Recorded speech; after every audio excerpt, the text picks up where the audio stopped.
ଅନେକ ବର୍ଷ ପୂର୍ବରୁ ଜଣେ ଋଷି ଥିଲେ। ସେ ନିଜର ତପସ୍ୟା ବଳରେ ଦୈବୀ ଶକ୍ତି ହାସଲ କରିଥିଲେ। ସେ ତାରାମାନଙ୍କର ଏକ ନିର୍ଦ୍ଦିଷ୍ଟ ଅବସ୍ଥିତିରେ ମନ୍ତ୍ର ଉଚ୍ଚାରଣ କରି ଆକାଶରୁ ରତ୍ନବୃଷ୍ଟି କରିପାରୁଥିଲେ। ଥରେ ସେ ଜଣେ ଶିଷ୍ୟଙ୍କ ସହିତ ଜଙ୍ଗଲ ଅତିକ୍ରମ କରୁଥିବା ସମୟରେ ଦଳେ ଦସ୍ୟୁଙ୍କୁ ଦେଖିଲେ। ସେ ଦସ୍ୟୁମାନେ ଆସି ଋଷିଙ୍କୁ ଗୋଟିଏ ଗଛରେ ବାନ୍ଧିଦେଲେ ଏବଂ ତାଙ୍କ ଶିଷ୍ୟଙ୍କୁ କହିଲେ, ତୁମେ ଯଦି ତୁମ ଗୁରୁଙ୍କ ଜୀବନ ବଞ୍ଚାଇବାକୁ ଚାହୁଁଛ, ତେବେ ଆମ୍ଭକୁ ଅର୍ଥ ଦେବାକୁ ପଡ଼ିବ।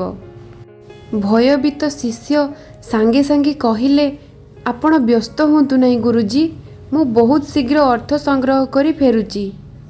ଦିନ ଗଡ଼ି ଚାଲିଲା ଏବଂ କିଛି ସମୟ ପରେ ରାତି ହୋଇଗଲା। ବିଷାଦଗ୍ରସ୍ତ ଋଷି ଆକାଶକୁ ଦେଖିଲେ। ସେ ଜାଣିପାରିଲେ ଯେ ତାରାମାନଙ୍କର ଏକ ଅନୁକୂଳ ଅବସ୍ଥିତିରେ ଅଛନ୍ତି। ସେ ଭାବିଲେ, ମୁଁ କ'ଣ ପାଇଁ ଏଠି କଷ୍ଟ ପାଉଥିବି? ମୁଁ ଯାଉଛି ମନ୍ତ୍ର ଉଚ୍ଚାରଣ କରି ରତ୍ନବୃଷ୍ଟି କରିବି ଏବଂ ତାହାକୁ ଦସ୍ୟୁମାନଙ୍କୁ ଦେଇ ମୁକ୍ତ ହୋଇଯିବି। ଯଦି ସେମାନେ ରତ୍ନ ପାଇବେ, ତେବେ ମୋତେ ସଙ୍ଗେ ସଙ୍ଗେ ମୁକ୍ତ କରିଦେବେ। ତାପରେ ସେ ଦସ୍ୟୁମାନଙ୍କୁ ଡାକିଲେ ଏବଂ ଏସବୁ ବିଷୟରେ କହିଲେ। ଦସ୍ୟୁମାନେ ଏହା ଶୁଣି ଖୁସି ହୋଇଗଲେ। ଋଷି ତାପରେ ସ୍ନାନ କରି ଧ୍ୟାନ ମୁଦ୍ରାରେ ବସି ରହିଲେ ଏବଂ ମନ୍ତ୍ର ଉଚ୍ଚାରଣ କରନ୍ତେ ରତ୍ନବୃଷ୍ଟି ହେବାକୁ ଲାଗିଲା। ଏସବୁ ଦେଖି ଦସ୍ୟୁମାନେ ଖୁସି ହୋଇ ସମସ୍ତ ରତ୍ନକୁ ନେଇ ପଳାଇଗଲେ। ହେଲେ ସେମାନେ ବେଶୀ ଦୂର ଯାଇପାରିଲେ ନାହିଁ। ଆଉ ଗୋଟିଏ ଡାକୁମାନଙ୍କ ଦଳ ହାବୁଡ଼ରେ ପଡ଼ିଗଲେ। ଡାକୁମାନଙ୍କର ସର୍ଦ୍ଦାର ସେମାନଙ୍କୁ ଯାହା ପାଖରେ ଥିଲା ସବୁକିଛି ଦେବାକୁ କହିଲା। କିନ୍ତୁ ଦସ୍ୟୁ କହିଲା, ଯଦି ତୁମମାନଙ୍କୁ ଅର୍ଥ ଦରକାର, ତେବେ ସେ ଋଷିଙ୍କୁ ବନ୍ଦୀ କର। ତାଙ୍କୁ ଆକାଶରୁ କିପରି ରତ୍ନବୃଷ୍ଟି ହୁଏ, ସେ କଳା ଜଣା। ସେ ଡାକୁମାନେ ଯାଇ ଋଷିଙ୍କୁ ଧରି ଆଣିଲେ ଏବଂ କହିଲେ, ଆମମାନଙ୍କୁ ମଧ୍ୟ ରତ୍ନ ଦିଅ।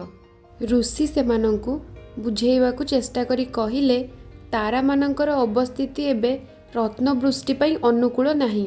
ଏଥିପାଇଁ ଆପଣମାନଙ୍କୁ ଅପେକ୍ଷା କରିବାକୁ ପଡ଼ିବ।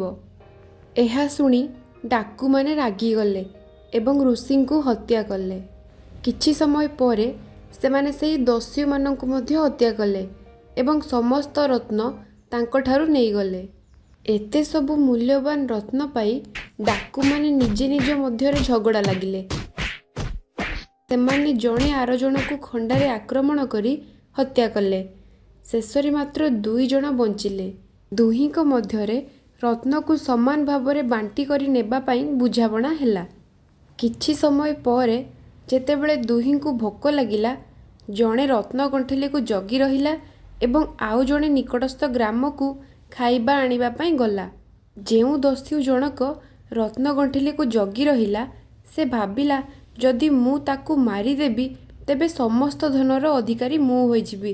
ଏହା ଭାବି ସେ ଅପେକ୍ଷା କରି ରହିଲା। ଖାଇବା ଆଣିବାକୁ ଯାଇଥିବା ଦସ୍ୟୁ ମନରେ ମଧ୍ୟ ସମାନ ଲୋଭ ହେଲା। ସେ ଭାବିଲା, ଯଦି ମୁଁ ତା ଖାଇବାରେ ବିଷ ମିଶାଇ ଦେବି, ତେବେ ମୁଁ ମଧ୍ୟ ସମସ୍ତ ଧନର ମାଲିକ ହୋଇଯିବି। ଏହା ଭାବି ସେ ଖାଇବାରେ ବିଷ ମିଶାଇ ଦେଲା। ତାପରେ ସେ ଗ୍ରାମରୁ ବାହାରି ଜଙ୍ଗଲରେ ପହଞ୍ଚିଲା। ଜଙ୍ଗଲରେ ପହଞ୍ଚିଲା ପରେ ରତ୍ନଗୁଡ଼ିକୁ ଜଗି ରହିଥିବା ଦସ୍ୟୁ ଜଣକ ତାକୁ ଧାରୁଆ ଖଣ୍ଡାରେ ଆକ୍ରମଣ କରି ମାରିଦେଲା। ଏହାପରେ ସେ ଆଣିଥିବା ଖାଇବାକୁ ଖୁସି ହୋଇ ଖାଇଦେଲା। ମାତ୍ର ଅଳ୍ପ ସମୟ ମଧ୍ୟରେ ବିଷର ପ୍ରଭାବରେ ସେ ମଧ୍ୟ ମୃତ୍ୟୁବରଣ କଲା। ତେଣୁ ଏହା ମନେ ରଖିବା ଉଚିତ ଯେ ଅନ୍ୟାୟ ଉପାୟରେ ଉପାର୍ଜିତ ଅର୍ଥ ଧ୍ୱଂସର କାରଣ ହୋଇଥାଏ।